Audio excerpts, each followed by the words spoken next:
With E3 right around the corner, I thought it might be a good idea to cast my mind back to E3's long since past. In particular, the E3 of 2001, where this trailer debuted. And this trailer is important to me because it's the first time I recall being truly, overwhelmingly hyped for a future release. And I am, of course, speaking of Duke Nukem Forever. And this trailer, I have to admit, back then, it blew my tiny adolescent mind.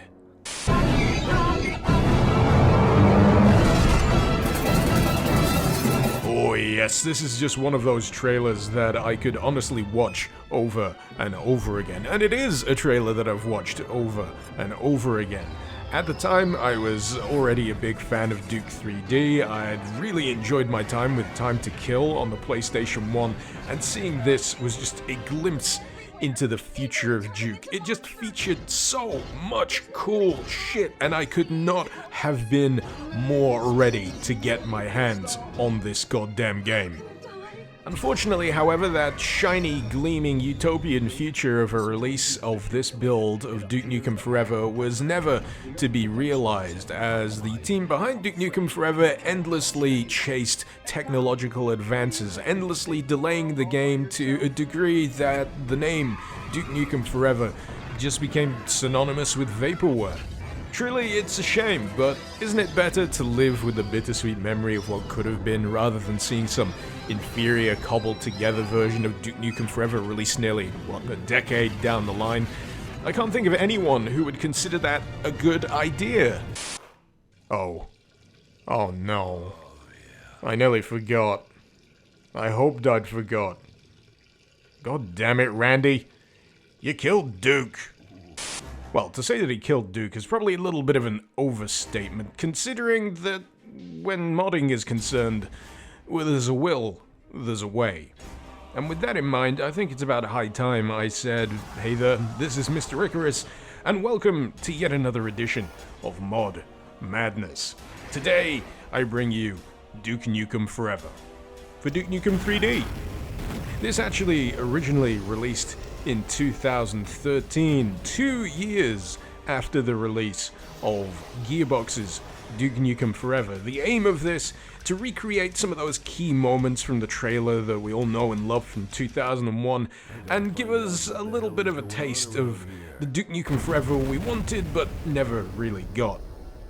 As you may expect, the opening level takes place in Vegas, which finds itself under assault from an alien invasion, forcing Duke to once again pick up weapons of mass destruction and fight his way through his own damn casino and then out into the streets, discovering that a few familiar faces have returned to wreak havoc.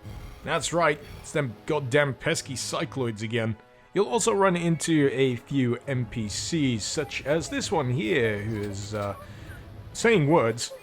The really big crushed, which is probably a consequence of importing audio clips from the trailer into this, but yeah, they tried. There was an attempt.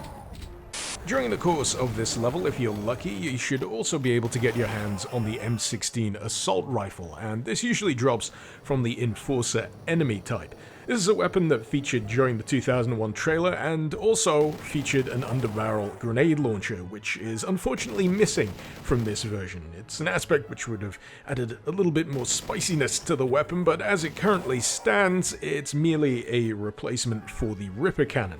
And if you was going to give me a choice between the two, I certainly know which one I'd rather pick. In fact, when it comes to the armory at large here in Duke Nukem Forever, you'll find that there's a disappointing lack of experimentation. Everything is pretty much exactly as you remember it if you've ever played Duke 3D, with, of course, the exception of the M16 and the shrink ray, which comes with an updated sprite to reflect the one that was spotted in the 2001 trailer.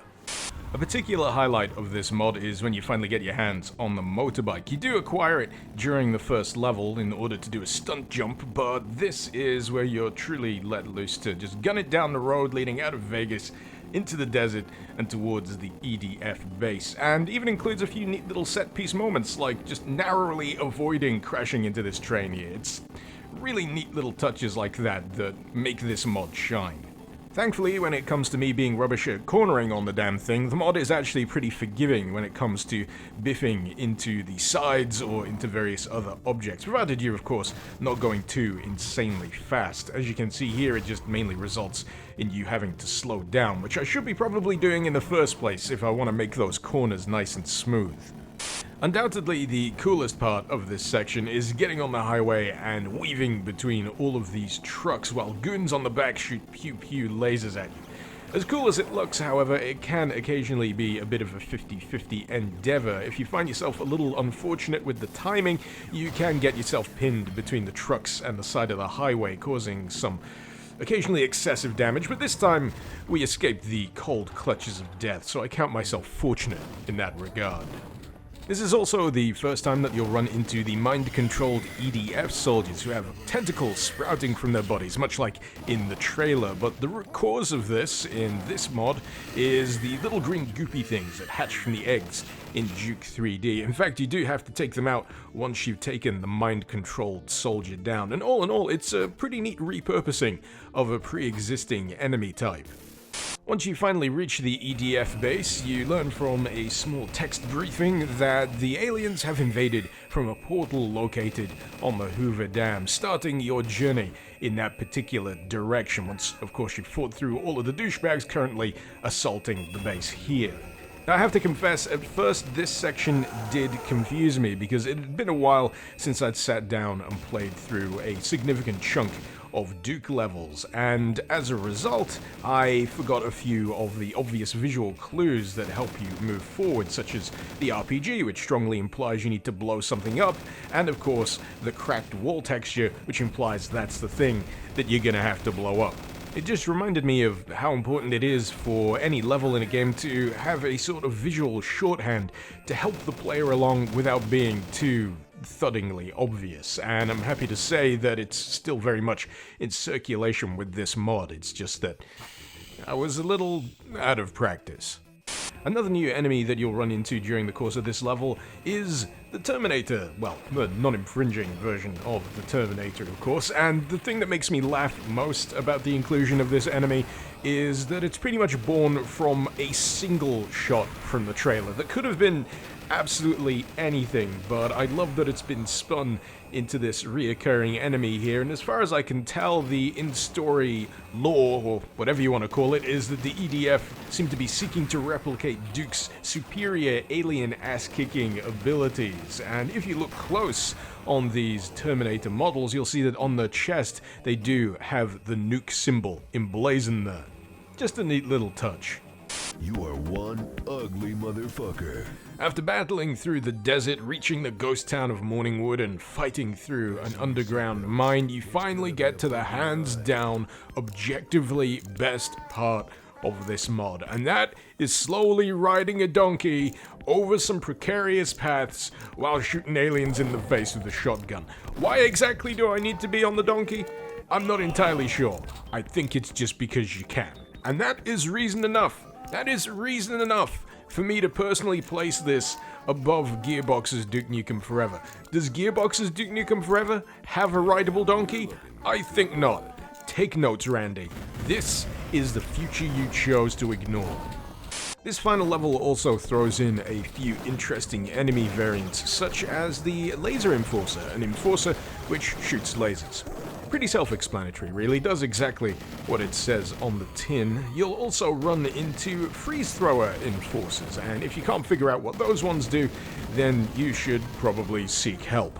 Now, if there's one enemy I'm very grateful to find that didn't make the cut in this particular mod, I would say it's definitely the Sentry Drone. Now, for those of you that are unaware of what that enemy is, oh boy, imagine an enemy that gives you very little notice upon it spotting you before careening directly into your face at high speed, exploding, and more often than not, just killing you there and then. That's pretty much the Sentry Drone.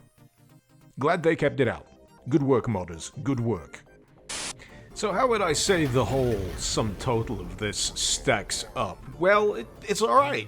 I mean, sure, riding around on the motorbike was pretty cool, and being able to ride the donkey was downright transcendent, but no matter which way you cut it, this is essentially more maps for Duke 3D, and that is certainly no bad thing. It's just that I was hoping for a little bit more experimentation with the Duke 3D formula, especially with all of those interesting things that the trailer for Duke Nukem Forever brought to the table, but it mainly pays lip service. That's really what you should expect from this, a collection of maps that pays lip service to a few interesting images that popped up during the trailer, and does a fine job of stringing them together into a reasonably exciting and entertaining collection of maps. If anything, it's a fantastic excuse to revisit Duke 3D and remind yourself that it's still a shooter that plays really damn well. When it comes down to it, I'm not sure we'll ever really get that version of Duke Nukem Forever that we were all hoping for, but at the very least, there's still plenty of Duke left to go around in one form or another. One can only hope that should they return to the world of Duke Nukem, at the very least, they learn from the mistakes of Gearbox's Duke Nukem Forever, while maybe also casting an eye to Duke 3D to understand what it was that made everyone enjoy it so much in the first place. But regardless, I still regard this mod version of Duke Nukem Forever as a fine bit of time to spend with the old Dukester himself, and should you enjoy this collection of maps, you'll find that on the ModDB page there's actually an expansion for this that includes a bunch more, so you can continue the fun should you choose. To that end, if you find yourself with the unmistakable urge to give this a whirl for yourself, then you'll find the link, as usual, in the description below. While I'm at it, I'd like to give a great big thank you to my wonderful patrons over on Patreon. Thank you so very much for supporting the channel and for helping to make content like this possible. If you're interested in lending a hand yourself, maybe seeing your name in the credits, or even getting your hands on editions of Doom Mod Madness, or even Mod Madness early, then you can find the link to my Patreon page also in the description below. Hopefully you've enjoyed this video. Feel free to let me know what you thought in the comments, and feel free to suggest any mods you'd like to see me cover in future episodes of Mod Madness. This has been Mr. Icarus. Thank you very much for watching. Icarus out.